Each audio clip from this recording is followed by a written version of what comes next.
There are scientific reasons why Sophie Ecclestone hits the stumps more than any bowler, well, I've ever seen. She's a left-arm finger spinner to right-handers, so she lands the ball on the stumps from around the wicket, and it straightens. The geometry makes a lot of sense, so she should hit the stumps a lot. But then, so should all slow left-armers, right? And let's be honest, no one does it like her. This is what she said during the 2022 World Cup. But I've heard this from lots of bowlers in my entire life. The difference is she does it again and again and again. Like the wickets have magnets and her deliveries are made of metal. Like every time she bowls, it has a personal, intimate relationship with a stump. Obviously, there is less for a left arm spinner to do than most. They come around the wicket to right-handers, they pitch on the stumps. Hopefully try hit them, repeat. It's like cricket's most boring automaton. A giant wind-up toy that captains unfurl and then they worry about other things. That there is nothing special about Sophie Ecclestone, and at once everything is perhaps where her genius lies. They all bowl at the stumps, but she does it more so. And when she does it, there is something else. Inevitability. If you love cricket on a deep spiritual level and want to be involved when no matches are being played, we have the game for you. Hit Wicket is so good that Harsha Bogle and me have backed it. And that's a lot of nerd energy behind one game. This is a strategic game of cricket, and it's not just about whacking your screen really, really hard with your finger. This isn't a game where you swipe all around to try and hit the ball. You work out what works best based on real-life cricket situations. For instance, dot balls bring pressure, ones and twos lead to fours. There is no way you can just hit a six every ball or take wickets all the time. This is proper cricket, yet it still has some special gaming powers in there as well. And so this game is about playing, but also building and managing your team. You are the batter, bowler, owner, coach, captain. It's your dream, right? And there are no ads, it's just cricket. Download Hit Wicket now and bring out the cricket legend in you, because Hit Wicket is a cricket game made for you and supported by other cricket nerds. Stick it in your pocket today. This was made using MV Players Insights. The same technology that supports the England and New Zealand Test players is available to club cricketers as well. Elise Perry debuted in 2008, which is pre-professionalism. Nita Dar in 2010, which is also there, and Megan Shute right at the start of all that. Deepti Sharma and Ecclestone both debuted in 2016. But the Indian all-rounder has played 31 more matches. So of all the legends on this list, Ecclestone has played the least number of games, yet she already has the 4th most wickets of all time.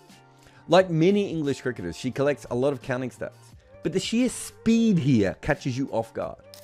Saying that she's the best T20 bowler of all time is perhaps an understatement. We look at true value and we find that hers is truer than most. She is worth 1.6 runs and over better than what we would expect. And she takes half a wicket more than expected every 4 overs as well. She is the greatest hunter and defender all in one bowler. And like her bowling, her numbers have an eerie consistency to them. Ecclestone has never had a true economy of less than 1 in a calendar year. But it's not just that. You can see that in every year she is in the positive quadrant, which means that she has never taken fewer wickets than expected at any stage. She has decided to be awesome in every way and then delivered on that promise. Ecclestone does not bowl that often in the first 3 overs, especially the first one. I would assume she just doesn't like the white shiny ball. But in every over afterwards, she has bowled at least 60 deliveries in her career, and we see 2 peaks, between the overs 4 to 6 and 7 to 19. In the first case, the field is up and the top order is set. Usually in T20s, your best test bowler also bowls the 17th and 19th. These are the 2 worst times to bowl in a T20, and England unleashes Ecclestone like a tourniquet or a nuclear bomb, depending on what they need. The left arm finger spinner has an above par true economy rate in 16 of the 20 overs. And the first one's only a pretty small sample size. So effectively, she concedes more runs than expected in only 3 overs in a T20 game. And how about this one? She concedes 3.8 runs less than expected in the 17th over of T20. Other teams may as well forfeit that over. She has it on lock.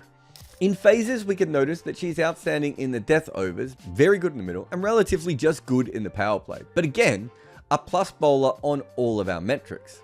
In another side and another time, she would just prowl the middle and then hold off a couple of overs for the death. Instead, England use her whenever they have an issue. If you have followed T20 cricket over the last few years, you know that overs 4 to 6 are where the batting team comes alive after being asleep for the first little while. But where she truly excels is the 6th over. She is 1.77 runs better than expected. And that is very important because that is 8% of her overs. And it is the worst over to deliver if you're a bowler. Because if you do well at the death, well, people will remember you. If you take wickets early on, you have a bit of an imprint on the game. The 6th is when the field is in and the batters are set, and it's often completely lost to recency bias later on. So even if you do well, no one remembers it. This is the Ecclestone over. But it is at the death she is perhaps most important to England. Her true economy in the final 4 overs is almost 1 run better an over than the second best bowler. And she is also among the top few in terms of wicket taking as well. She turns off the faucet and still takes wickets at the same time. In the women's game, there are many left-arm finger spinners who drop their arms low, especially late on, and try and skid the ball through. She keeps hers high, which means she's not trying to slide the ball under, but actually get the ball to bounce over cross-bat shots. All, of course, while still making sure she hits the stumps like all the time. And of course, she is a standout in the middle overs, where Ecclestone would bowl for most teams. Georgie Wareham is a wrist spinner, also has great numbers. Yet, it is the left-arm finger spinner who takes wickets more often, while also conceding fewer runs. I mean, if you think of Ecclestone this way, she is a wrist spinner in terms of taking wickets, and a finger spinner in terms of economy rate. And what about the great other finger spinners around? Ash Gardner, Deepti Sharma, and Jess Jonassen, who are some of the top finger tweakers in the world. They all have less than 40% of their wickets from bowled and LBs combined. Ecclestone has 55%, 37% from bowled, and another 18% from hitting the pads. She's just hitting the stump so often that batters can never get away from her. And it's not as if she's darting it in without any spin. There are revs, the ball drifts and rags, and even bounces a little bit. But even then, she manages with almost every single ball to keep the stumps in play. Ecclestone and Deepti have a similar pattern from overs 4 to 6, when they do a high percentage of their work. Deepti actually bowls the 6th over even more often. Gardner bowls a lot more right after the power play, which is the more normal job for a spinner. And Jonassen was maybe one of the first real death spinning specialists. You can almost always see her in the 18th over. But when you look at all this, there's something a little bit more consistent about Ecclestone's number. It's that she's a constant threat. She doesn't really have a time when she bowls, she just bowls when needed. But of course, she's a left arm finger spinner. And what is the one thing that could defeat her? The slow left arm is kryptonite, left-handers. However, women's cricket has a near constant chronic shortage of goofy-footed batters. Thanks to that, and England's matchup obsession, only 17% of Ecclestone's deliveries are against them. And in the matches she's played, the opposition team had 163 right-handers and only 35 lefties. However, while she concedes fewer runs against the righties and lefties, her average is actually better against the southpaws. So her weakness is not one. Sophie Ecclestone is the best death bowler, one of the best middle overs bowlers, and a 6th over specialist who does well against people no matter what side of the bat they stand on. 8 years into her career and she's already playing for legacy. She wants to be remembered, and not just a memory, but a great one. And her work alone has already built that up. But the World Cups are obviously where everyone watches.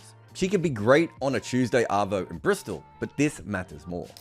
Her resume reads, 2018, she took 5 wickets at a true economy of about par. In the next 2 editions, she took 19 wickets combined. In 2020, her true economy was well above 3, and it was just under that mark in 2023. She has been an excellent performer in the mega event so far. And in only 2 out of 14 World Cup games, she's conceded more than 6 runs per over in a World Cup game. And she's gone wicketless once. And her problem with legacy is not her team, but another. Australia collect World Cups for fun. When it comes to winning, they are the inevitable force of women's cricket. Sophie Ecclestone is only a finger spinner who delivers 24 balls per game and occasionally is used to slog. How does that go up against a machine-like force of Australia? We don't know. But what we do know is what she will do. Sophie Ecclestone will come around the wicket to right-handers and pitch on the stumps. Hopefully, try and hit them. Repeat. It doesn't sound like enough. But for England's greatest T20 bowler, and perhaps the best we've ever seen, it's been more than enough so far. I have a book out with Abhishek Mukherjee, and it is called Overthrowing Cricket's Empire. And it's about the stories of how each team beat England for the first time. We go all the way back to the demon Fred Spofforth getting annoyed at W.G. Grace for acting a little bit like Alex Carey. And then we come all the way to present times with Rashid Khan's England's redemption. We cover every single team to beat England in a major international, but we also talk about the incredible stories, like the barefoot basher from Fiji that almost played for New Zealand. In fact, this book is full of tales like that, like how Pakistan lost a top batter after he was on the run from an angry husband of a movie star he was having an affair with, and also how one future captain of his nation realised he might have to go out and bat at Lords and that he didn't own his own pads.